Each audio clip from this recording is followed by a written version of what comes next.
Over the summer, I found myself yearning for some Dead Space, but being as I played the entire series over the last couple of years, a replay wouldn't be as satisfying. I tried to look up any mods that might change the games enough to the point that it would be refreshing to play, but the mod scene is a bit barren.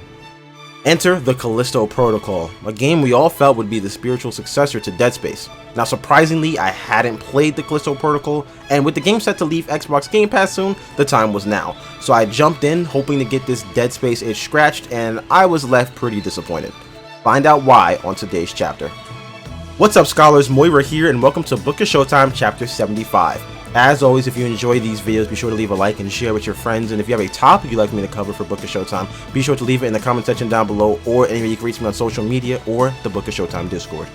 Initially, my plans were to have Callisto Protocol be the star of the October deselects when we got to that point of the year, but because I had so much to say, I felt this warranted its own chapter, and I wanted to convey my feelings while they were still fresh. You know, it's actually pretty interesting. For the impact that the Dead Space series had, it really didn't last long. You got three main titles between 2008 and 2013, with puzzle and rail shooter spin-offs before Visceral Games eventually shut down, and the series lay dormant until the remake.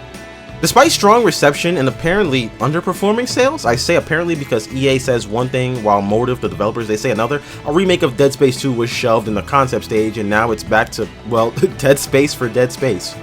So this is yet another reason to hate Electronic Arts. The remake of Dead Space to me stands as one of the greatest remakes of all time, and because 2 was such an amazing sequel, the sky, or I guess the atmosphere, was the limit, the galaxy was the limit for a potential Dead Space 2 remake. You know, Callisto Protocol launched a month ahead of Dead Space, and there is no way that didn't impact the sales of both games. Some people might have said, you know, I'm gonna wait a month for the more safer buy as opposed to the unknowns Callisto Protocol had, and vice versa. Some people said, you know what, this is a new game, we don't know what we're getting with Callisto Protocol, I'd much rather buy that. It's also strange that in a 9-year gap between Dead Space 3 and Callisto Protocol, there really hasn't been a game comparable to Dead Space. Now, there's been no shortage of sci-fi horror games. You had Alien Isolation, Soma, Prey, the remake of System Shock, but, well, none of those are third person, and none of them has an enriching combat system like Dead Space, and quite frankly, none of them are as good as Dead Space. Shifting to Callisto Protocol in full, this game did not satisfy the itch at all. It's a serviceable game, don't get me wrong, but it's lackluster as a horror game and very unfulfilling as a successor to Dead Space. Now remember, I did say it was a serviceable game. I'm not just going to come here and bash it. I will briefly talk about what I did like about the Callisto Protocol. The combat isn't as terrible as it was made out to be when the game first launched. It's actually pretty solid and rewards patience and timing over aggression.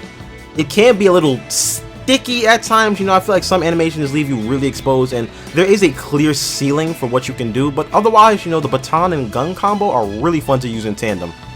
The grip, spelled GRP, which is Callisto Protocol's version of the Kinesis module from Dead Space, is pretty underwhelming in my opinion. The recharge rate is abysmal, to the point where you really just save your charges for when environmental kills are available. Speaking of environment, you know, the environment of the Callisto Protocol is split up between the overrun prison, the surface of the moon it's set on, and a large underground area. They are all very well designed, and you know what, the game gets bonus points for having it snow outside. I'm actually weak in the knees for snow in games. Sadly, that's kinda where the buck stops for me with Callisto Protocol. Even on basic survival horror game fundamentals, Callisto Protocol's lack of side content or rooms to explore like you would have in other games just makes it feel a little barren and honestly too linear.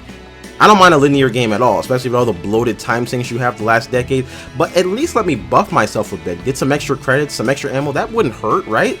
I loved unlocking those storage rooms in the Dead Space games. It's like the Eid, Christmas, and Jew Christmas all together. The lack of tension and scares is also alarming, and I scare really easily, so that's saying something. When I played through the first 2 Dead Space games, I very rarely ran, because I was terrified I would run into something hiding in the dark. Callisto Protocol, I got nervous a little bit, but only in a fight when there were a handful of enemies closing in on me. And even then, and for the record I did play on normal, when a bunch of enemies were around me, I never felt like I was truly out of the fight. In any other game, I would have been smoked, but Callisto Protocol, I really don't feel like they punish you enough for not controlling the crowd. The game also lacked any true puzzles, which, you know, that feels illegal in a horror game. Now, there are environmental hazards to avoid or shut down, and there's some backtracking, but nothing like you would see in other horror games. There's also no white women. Now, hear me out, this isn't a Snow Bunny thing, but look, white women, they run the horror genre, I'm sorry. There is one white woman, but she's not making moves like you would see from a Heather Mason or a Jill Valentine or a Caroline Walker. Finally, and this is really disappointing, you get nothing from beating the game. It's a sacrilege, I know. Every survival horror game usually has something at the end, like a bonus weapon or a new outfit, but Callisto Protocol doesn't give you anything except New Game Plus, which for some reason didn't launch with the game. I still don't know why we're launching games without New Game Plus. If there's a lot of abilities tied to lore progression, I get that, but come on, you know, this is more glaring in a game like Callisto Protocol because you can't upgrade everything in one playthrough. Shadows of the Damned had this issue back in 2011, but the remaster fixed this. Shadows of the Damned is also a much better game. I should probably play that soon. The story DLC also wasn't fulfilling for this game, and the fact that it was $15 for basically 3 hours or so of forgettable content, yeah, I'm kind of glad I got the Season Pass on sale. I would have felt so ripped off, especially because I just got Daymare Sandcastle on Xbox for around 18 bucks, and while that game has its flaws, I still think Daymare is a better Resident Evil alternative than Callisto is a Dead Space alternative. Good spiritual successors like Sleeping Dogs to True Crime, Bioshock to System Shock, or Bloodstained to Castlevania, they have the DNA of the games they were drawing from, but enhance what came before and evolve to stand on their own, and it makes for a better game pound for pound.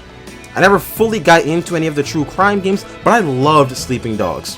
I never finished System Shock, but I played Bioshock in one sitting. It was so great. While the only Castlevania I played to completion was the tremendous Aria of Sorrow, Bloodstained was an amazing game. In fact, you know, one quirk I picked up from Bloodstained, I work in a department store warehouse, and whenever we get chairs in, I sit on them just like Miriam does to test them out. Callisto Protocol, I must have said to myself 1,000 times, man, I wish this was Dead Space. Maybe it's unfair of me to hold Callisto Protocol to the standards of Dead Space, but being as the game was directed by Glenn Schofield, who created Dead Space, it's equally not unfair of me to set my expectations along those lines.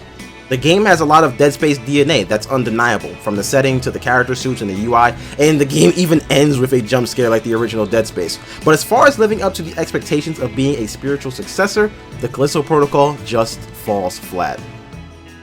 Alright scholars, thank you so much for watching this chapter. Let me know down below if you've played the Callisto Protocol, what you think about it compared to Dead Space.